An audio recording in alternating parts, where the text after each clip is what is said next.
देखिए super plaza cinema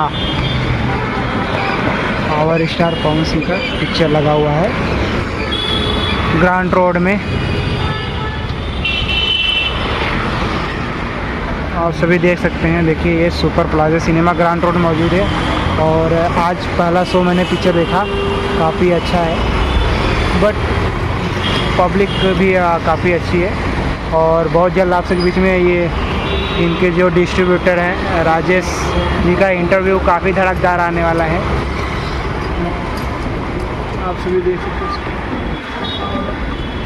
दोस्तों public नहीं है लेकिन अंदर है, अभी लास्ट शो है इसकी वजह से पब्लिक नहीं है, तो बहुत अच्छी रिस्पांस नहीं मिल पा रही है। लेकिन आज पहला शो है और लिस्ट भी नहीं आया, इसके वजह से बहुत ही अच्छा कम रिस्पांस मिल रही है।